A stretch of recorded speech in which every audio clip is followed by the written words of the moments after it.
Welcome all of you. आप सभी का स्वागत है आपके इस YouTube channel A D Singh physics के अंदर। हमने लास्ट लेक्चर्स के अंदर जो क्वाड्रपल मूवमेंट को कंप्लीट किया था, आज अपन बेसिक डेफिनेशंस हैं जो हमारे पास बहुत छोटे छोटे टॉपिक्स हैं एग्ज़ाम के अंदर 1 and 1/2 के अंदर पूछे गए जाते हैं। L S coupling, J coupling और स्पिन ऑर्बिटल क्या है, तो सारी की सारी बातें हमें देखिए। एंगुलर मोमेंटम स्पिन, न्यूक्लियन का कक्षीय कोणीय संवेग किस तरीके से होता है। सबसे पहले देखिए आप, जो नाभिक है वो न्यूक्लियर है। न्यूक्लियर जो है वो प्रोटॉन, नाभिक प्रोटॉन व न्यूट्रॉन से मिलकर बना होता है। सबसे पहले देखिए, हमें पता है कि जो नाभिक है वो प्रोटॉन व न्यूक्लियन से मिलकर बना होता है और इसी को ही हम न्यूक्लियन कहते हैं। इसी को हम क्या कहते हैं? न्यूक्लियन कहते हैं। तो एक नंबर के अंदर ये भी आ सकता है कि न्यूक्लियन क्या है? प्रोटॉन व न्यूक्लियन से मिलकर बना हुआ। अब क्या होगा जब न्यूक्लियर क्या करते हैं? कक्षीय कोणीय संवेग के साथ चक्रण करते हैं। क्या करते हैं? रोटेट करते हैं। तो न्यूक्लियन भी क्या करेंगे? स्पिन करेंगे। न्यूक्लियन भी क्या करते हैं? इस तरीके से चक्रण करते हैं, स्पिन करते हैं। ओके, न्यूक्लियन भी क्या करते हैं? स्पिन करते हैं। जेड एक्स के सापेक्ष, यानी नाभिक के द्रव्यमान, नाभिक के जो द्रव्यमान के रिस्पेक्ट के सापेक्ष जेड अक्ष पर क्या करते हैं? कक्षीय कोणीय संवेग चक्रण करते हैं। उसी को ही हम क्या कहते हैं? कक्षीय, यानी उसकी कक्षा के अंदर, उसकी ऑर्बिटल संरचना के अंदर क्या करते हैं? चक्कर लगाते हैं न्यूक्लियंस। उसको हम क्या कहते हैं? कक्षीय कोणीय संवेग कहते हैं। और इसे हम एल से रिप्रेजेंट किया जाता है। क्या किया जाता है? एल से रिप्रेजेंट, यानी हम कोई ऑर्बिटल्स हैं वो इस तरीके से क्या करते हैं? चक्रण करते हैं। तो एल से क्या करते हैं? इसे रिप्रेजेंट किया जाता है। ओके, और यहाँ पर एल एक जो है वो इंटीजर संख्या है 1 2 3 और एल बराबर क्या होगा? एल+1 एच कट। एल+1 जो है वो एच कट है। क्या है? जेड अक्ष के रिस्पेक्ट टी समय t1 समय में क्या किया है? ऑर्बिटल्स जो चक्कर लगा रहे हैं उनकी संख्या को इस तरीके से निर्धारित किया जाता है। ओके, तो ये हमारे पास क्या आता है? न्यूक्लियनों का कक्षीय कोणीय संवेग, यानी कक्षा के अंदर क्या करते हैं? चक्रण लगाते हैं। क्या करते हैं? कक्षा के अंदर चक्रण लगाते हैं। ओके, अब बात करें सेकंड पार्ट की। अब कह रहा है कि चक्रण कोणीय संवेग, चक्रण कोणीय संवेग। ओके, अब कक्षीय था, अब चक्रण है। कक्षीय था, अब और पहले हमने क्या लगाया? कक्षा के अंदर। अब हम क्या लगाएंगे? ऑर्बिटल के अंदर। ओके, तो क्या करेंगे? प्रत्येक नाभिक जो है वो द्रव्यमान केंद्र से गुजरने वाले, जो एवरी न्यूक्लियन है वो द्रव्यमान केंद्र से गुजरने वाले जेड अक्ष के रिस्पेक्ट क्या करता है? चक्रण करता है। जेड अक्ष के रिस्पेक्ट क्या करता है? चक्रण करता है, स्पिन करता है। जिसके कारण, अब देखिए, पहले तो मेरे पास इस तरीके का था जिसके कारण एक नया, अब जिसके कारण क्या होगा? अन्य कोणीय संवेग उत्पन्न होता है, जिसे हम एस से रिप्रेजेंट करते हैं। क्या करते हैं? एस से प्रदर्शित करते हैं। ओके, जैसे हम क्या करते हैं? एस से रिप्रेजेंट करते हैं। अब इसका जो हमारे पास आयाम है, इसकी जो इक्वेशन है वो इस तरीके से होगी S+1 एच कट। ओके, तो ये हमारे पास क्या है? टी समय अंतराल पर, t1 समय अंतराल पर चक्रण करने वाले न्यूक्लियन की संख्या को रिप्रेजेंट करता है। ओके, अब देखिए, अब हमने ये पढ़ लिया, अब टोटल पढ़ेंगे।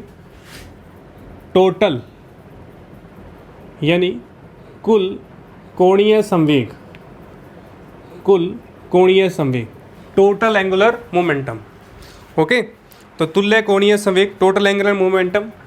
अब क्या होगा? टोटल किसके बराबर होगा? इन दोनों के योग के बराबर। टोटल किसके बराबर होगा? इन दोनों के बराबर, तो हम क्या कहेंगे, कक्षीय व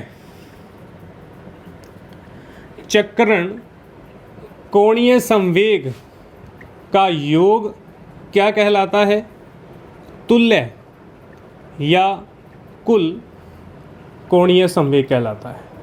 और इसे हम J से रिप्रेजेंट करते हैं। किससे करते हैं, J से, टोटल।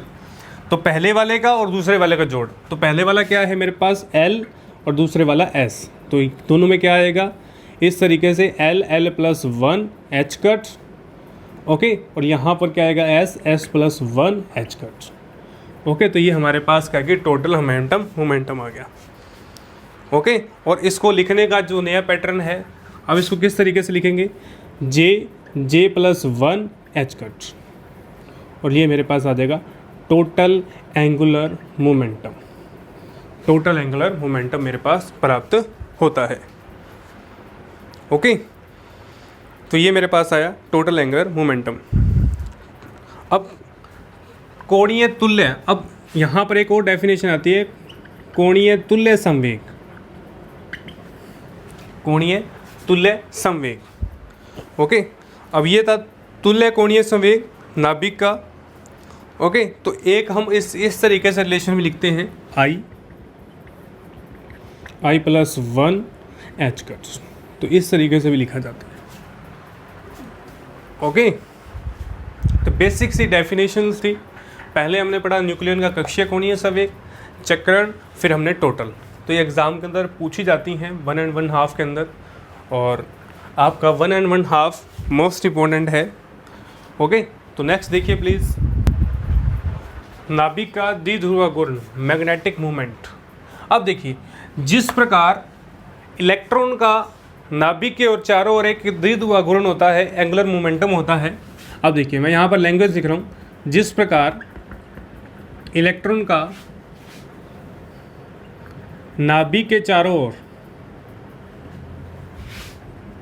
क्या होगा, द्विध्रुव आघूर्ण जो होता है, मोमेंटम होता है, मैग्नेटिक मोमेंटम होता है, ओके। चुंबकीय क्षेत्र होता है, यहाँ अपन कह दें मैग्नेटिक क्षेत्र होता है, मैग्नेटिक फील्ड होता है। उसी प्रकार न्यूक्लियन का भी नाभिक के जो चारों ओर है वो भी क्या होगा, मैग्नेटिक फील्ड होगा, वो भी क्या होगा, मैग्नेटिक फील्ड होगा। अब जब इलेक्ट्रॉन का है तो न्यूक्लियस का भी होगा मैग्नेटिक फील्ड। तो इसको किस तरीके से लिखेंगे, μL e⁻²m, यहाँ आ जाएगा L, यहाँ आ जाएगा L, क्योंकि हमारे पास क्या होगा, न्यूक्लियन का भी क्या होगा, मेरे पास मैग्नेटिक फील्ड होगा। यदि प्रोटॉनों की बात करें, प्रोटॉनों के लिए नाभिकीय जो मेरे पास चुंबकीय घूर्ण है, चुंबकीय क्षेत्र जो है वो हो, तो μL जो होगा वो इलेक्ट्रॉन का 2mp यानी प्रोटॉनों के कारण। अब L वेक्टर जो मेरे पास है, अब हमने L को पढ़ा था स्पिन के लिए, क्या था, L+1 H कट, तो वैल्यू रखिए आप E2mp H कट, और यहाँ पर क्या आ जाएगा L+1, तो ये मेरे पास आ गया μL, ये मेरे पास क्या आ गया μL। क्या है μL की वैल्यू जो है वो द्विध्रुव घूर्ण यानी मैग्नेटिक क्षेत्र को दर्शाती है।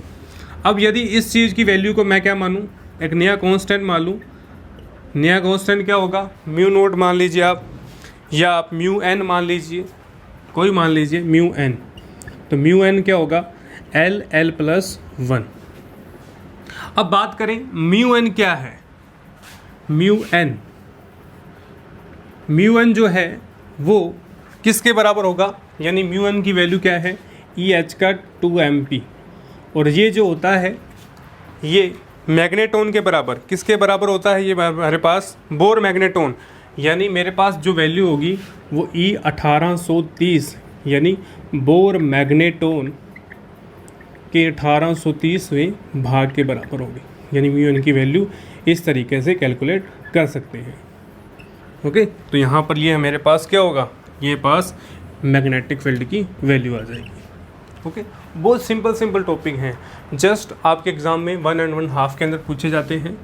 मेरा जो फ़र्ज़ है करवाने के लिए आप सभी विद्यार्थियों को, आपके मार्क्स जो हैं वो कम ना हो, इसलिए ये सारी बातें क्या कर रहे हैं, डिस्कस कर रहे हैं, ओके। नेक्स्ट डेफिनेशन, अब देखिए नाभिकीय फोर्स के गुणधर्म आपके एग्जाम में पूछे जाते हैं, इनके कुछ एक गुण हैं। ओके, देखिए सबसे पहले नाभिकीय बल जो होता है वो आकर्षण बल होता है। क्या होता है? आकर्षण बल, यानी इसमें प्रबल आकर्षित बल होता है। न्यूक्लियस के अंदर नाभिकीय जो बल होते हैं वो प्रबल आकर्षित बल होते हैं। ओके, न्यूक्लियर जो होते हैं वो आकर्षण प्रकृति के होते हैं और ये सबसे प्रबल होते हैं। क्या होते हैं? ये सबसे प्रबल होते हैं। पहली कंडीशन, ये आकर्षण प्रकृति के हैं, आकर्षण प्रकृति के। ओके, अब देखिए, अब वो कह रहे हैं लघु प्रास। अब नाभिकीय बलों की जो रेडियस होती है वो बहुत छोटी होती है। कहाँ से? 1.5 फर्मी टू 2.0 फर्मी के बीच में होती है। यानी नाभिकीय बलों की जो प्रास होती है वह लघु होती है, छोटी होती है और छोटी होने के कारण क्या होगा? ये प्रबल प्रकृति के हमारे पास दिखाई देते हैं। ओके, अब देखिए प्रचक्रण निर्भरता। प्रचक्रण निर्भरता क्या होगी? नाभिकीय बल हो गए जो हमारे पास किस तरीके से अन्योन्य क्रिया कर, नाभिकीय बल हैं, नाभिकीय फोर्स जो है वो अन्योन्य क्रिया कर क्या करते हैं? चक्रण पर डिपेंडेंट करते हैं। यानी स्पिन ऑर्बिटल मोमेंटम हो गया, ओके, जे कपलिंग होगी, जेएस कपलिंग होगी, एलएस कपलिंग होगी। इस तरीके से हमारे पास क्या होते हैं? प्रचक्रण पर निर्भर करते हैं। अब देखिए आवेश। अब आवेश क्या होगा? जो इन पर आवेश होता है, अब जो न्यूक्लियर बल हैं, जो नाभिकीय बल हैं, वो आवेश पर डिपेंड नहीं करते। क्या करते हैं? आवेश पर निर्भर नहीं करते। तो यहाँ पर एन के अंदर, यानी न्यूटन के अंदर, न्यूटन प्रोटॉन के अंदर, प्रोटॉन के अंदर। ओके, तो इस पर क्या होते हैं? ये निर्भर डिपेंड होते हैं। यानी न्यूटन प्रोटॉन के मध्य लगने वाला बल, इस पर इनके आवेश पर क्या होते हैं? ये निर्भर होते हैं। इन नाभिकीय बलों पर क्या होता है? समान होता है। अब संतृप्तता का गुण। संतृप्तता क्या होती है? वह गुण होता है जो न्यूक्लियर नाभिक और नज़दीकी ले आए। वह गुण जो न्यूक्लियन को नाभिक की ओर क्या करे? नज़दीक लेके आए। अब संतृप्तता का गुण होता है इसके अंदर, इसी कारण ये प्रबल बल माने जाते हैं। इसी कारण क्या जाते हैं? ये प्रबल बल माने जाते हैं। अब केंद्रीय बल। अब केंद्रीय बल क्या होगा? अब केंद्रीय बल है, नाभिकीय जो बल है वो वेग पर निर्भर नहीं करता। क्या करता है? वेग पर निर्भर नहीं करता। तो किस पर निर्भर करता है? वेग पर निर्भर नहीं करेगा। यह स्पिन ऑर्बिटल, यानी स्पिन ऑर्बिटल वेग पर निर्भर करता है।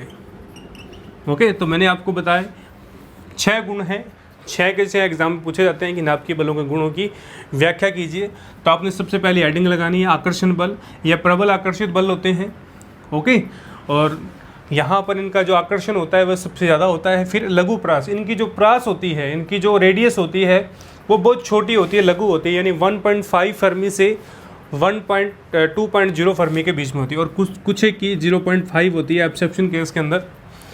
अब प्रचक्रण निर्भरता। अब वो कह रहा है कि अन्योन्य क्रिया करके चक्रण प्रकृति पर निर्भर करता है।